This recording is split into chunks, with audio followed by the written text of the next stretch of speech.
Hi friends, అందరికీ నమస్కారం. అందరూ ఎలా ఉన్నారు? బాగున్నారా? మీరు చూస్తున్నారు element creative works YouTube channel. So మన ఛానల్కి ఎవరైనా కొత్తగా వచ్చి దయచేసి వీడియో నచ్చితే షేర్ చేసి వీడియోకి లైక్ చేసి మన ఛానల్ని సబ్స్క్రైబ్ చేయండి ఫ్రెండ్స్, మర్చిపోద్దు.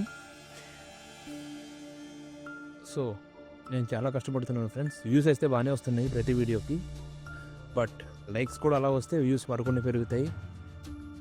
మీరు లైక్ చేయడం ద్వారా యూట్యూబ్ మన వీడియోని ఇంకొంతమందికి షేర్ చేస్తుంది. ప్లీజ్ దయచేసి మన ఛానల్ని లైక్ చేయండి, వీడియో నచ్చితే షేర్ చేయండి. స్టోరీ అంతా విన్నాక మీ అభిప్రాయాన్ని దయచేసి కామెంట్ చేయండి. కామెంట్ బాక్స్ మీకోసం వెయిట్ చేస్తుంది. ప్లీజ్ లైక్ చేయండి, షేర్ చేయండి. దయచేసి మన ఛానల్ని సబ్స్క్రైబ్ చేస్తారు, స్టోరీ విని కామెంట్ చేస్తారని ఆశిస్తూ మీ Lokesh. The story is narrated by Anu. ఇక వీడియోలోకి వెళ్ళిపోదామా? పక్కనే ఉన్న బెల్ ఐకాన్ మాత్రం మర్చిపోవద్దు బిగిలో. అప్పుడే జిగేల్ లాంటి స్టోరీస్ మన ఛానల్లో అప్లోడ్ చేయబడతాయి. ఇక కథ మొదలు పెడితే, అందరికీ నమస్కారం. మనం ఈరోజు తెలుసుకోబోతున్న కథ పేరు నాగరక్షకుడు. నాగవరం అనే ఊరిలో యష్ అనే 10 ఏళ్ల కుర్రాడు ఉండేవాడు. అతను ఒకరోజు తన స్నేహితులతో అడవికి వెళ్ళిన అక్కడ గాయపడిన ఒక పామును చూసి దానికి సహాయం చేయడానికి వెళ్తాడు యష్. ఆ పాముకు సహాయం చేయడానికి వెళ్తే ఆ పాము యష్కు ఒక మనీని ఇచ్చి దీన్ని రక్షించమని, నేను ప్రాణాలు విడిచే సమయం వచ్చిందని చెప్పి ఆ పాము మరణిస్తుంది. యష్ ఆ మనీని తీసుకొని ఇంటికి వస్తాడు. అది ఏంటో, ఆ మనీ ఏంటో యష్కి అర్థం. సాధారణమైన మనీలాగే తీసుకున్నాడు. యష్ నిద్రపోయినాక యష్కి ఒక కళ వస్తుంది. ఆ కళలో ఆ పాము యష్ ముందుకు వచ్చి, అది ఒక సాధారణమైన మనీ కాదు, అది నాగమణి. నీ ఊరిలో ఒక పురాతనమైన శివాలయం ఉంది కదా, అందులో ఒక రహస్య గది ఉంది. అందులో ఒక దివ్య అస్త్రం ఉంది. ఆ అస్త్రంతో ఈ లోకాన్ని శాసించవచ్చు. ఆ అస్త్రాన్ని మరియు ఈ నాగమణిని నేను రక్షిస్తూ ఉంటాను. ఈ నాగమణి ఉంటే ఆ అస్త్రంతో పని అవసరం లేదు. ఈ నాగమణి ఒకటే ఉంటే ఈ లోకాన్నే ఏలొచ్చు. నువ్వు ఈ నాగమణిని, ఆ గుడిలో ఉండే పురాతన అస్త్రాన్ని రెండిటినీ రక్షించు. ఆ గుడిలో కుడి పక్కనున్న గదిలో ఆ అస్త్రానికి సంబంధించిన కాలపత్రాలు ఉంటాయి. వాటిని అస్త్ర ఉపయోగాన్ని గురించి ఉంటాయి అందులో.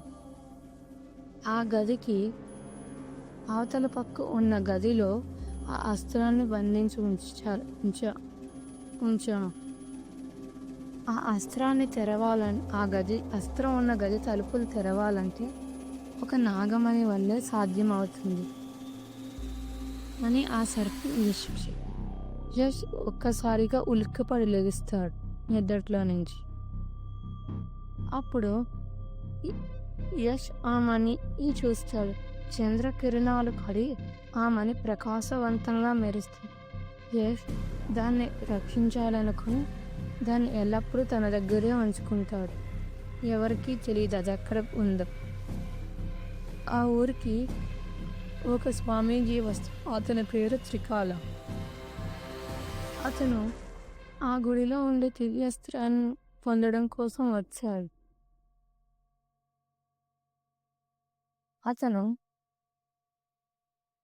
ఆ దివ్యాస్త్రాన్ని ఆ గుడిలోకి వెళ్తాడు. అతనికి ఎంత ప్రయత్నించినా ఆ దివ్యాస్త్రం ఉన్న గది తెలియలేదు. ఆ తర్వాత ఆ గుడి నుండి బయటకు వస్తుంటే బడికి వెళ్ళి తిరిగి వస్తున్న యష్ ఎదురుపడతాడు. అప్పుడు త్రికాల యష్ దగ్గర ఏదో దివ్య శక్తి ఉందని గ్రహించి అతను యష్ మీద దాడి చేస్తాడు. కానీ యష్ నాగమణి యొక్క శక్తిని ప్రయోగించి ఆ దాడి నుండి తప్పించుకుని అక్కడి నుండి వెళ్ళిపోతాడు, ఆ తాంత్రికుడు అయిన త్రికాల కనబడకుండా. అప్పుడు యష్ మెడలో ఉండే ఐడెంటిటీ కార్డ్ కింద పడుతుంది. దాన్ని తీసుకొని ఆ ఊరి సర్పంచ్ దగ్గరికి వెళ్ళి ఈ బాలుడెవరు అని అడగగా ఆ ఐడెంటిటీ కార్డ్ చూసిన సర్పంచ్ ఆయన మాధవయ్య ఇలా ఇతని పేరు యష్, నా మేనల్లుడు. ఇతని వల్ల మీకు ఏమైనా సమస్య ఎదురైందా స్వామి అని అడగ్గా తాంత్రికుడు నాకు ఎటువంటి సమస్య ఎదురుపడలేదు. ఇతని దగ్గర ఏదో చీకటి శక్తి ఉంది, దానివల్ల ఈ ఊరికి ప్రమాదం. ఇతనిని ఈ ఊరి నుండి ఎంత తొందరగా పంపిస్తే అంత మంచిది అని చెప్పగా ఊరు వాళ్ళందరూ అక్కడ ఒక విషయం గురించి మాట్లాడడానికి సమావేశమయ్యారు. ఇది విన్న ఊరు వాళ్ళందరూ భయపడి యష్ను మీరు ఈ ఊరి నుంచి తరిమేయాలి అని అక్కడ ఉన్న యష్ తల్లిదండ్రులు కూడా ఆ ఊరి వాళ్ళకి ఎదురు తిరగగా మీ కొడుకుతో మీరు కూడా ఈ ఊరు వదిలి వెళ్ళిపోవాలి అని అనగా అప్పుడు వాళ్ళు ఏమీ మాట్లాడలేకపోయారు. ఆ ఊరు వాళ్ళందరూ కలిసి యష్ని ఆ ఊరి నుండి తరిమేస్తారు. యష్ అతను అడవికి చేరుతాడు. అతను అలా అడవిలో నడుచుకుంటూ వెళ్ళగా ఒక నది కనబడుతుంది. అక్కడ కూర్చొని విశ్రమిస్తూ మొక్క మీద నీళ్లు చల్లుకొని ఆలోచిస్తూ ఉంటే ఎందుకు ఊరు వాళ్ళు నన్ను గెంటేశారు అని. అప్పుడు అతనికి తన మీద దాడి చేసిన ఒక బాబా గుర్తుకు వస్తాడు. యష్ ఊరిలో నుండి వెళ్ళిపోయిన కొంతసేపటికి బాబా తన అసలు రూపాన్ని చూపిస్తాడు. ఊరి ప్రజలందరినీ తన బానిసంలో చేసుకుని ఆ గుడిలో అన్ని గదులు వెతికిస్తాడు. అతను పొందాలనుకున్న అస్త్రం అతనికి కానీ ఆ అస్త్రానికి సంబంధించిన తాళపత్రాలు దొరుకుతాయి. ఆ తాళపత్రాలు పూర్తిగా చదివిన ఆ తాంత్రికుడు ఆ అస్త్రం ఉన్న గదిని తెరవాలంటే నాగమణి కావాలా, అది ఎక్కడ ఉందని నాగమణి అన్వేషణలో పడతాడు. యష్ ఆ నాగుకి ఇచ్చిన మాట గుర్తుకొచ్చి ఊరిలోకి వస్తాడు. రాత్రిపూట ఊరిలోకి వచ్చి ఎవరికి కనబడకుండా ఆ గుడికి వెళ్ళి గుడిలో అక్కడ తాళపత్రాలు ఉన్న గదికి వెళ్ళి చూస్తాడు.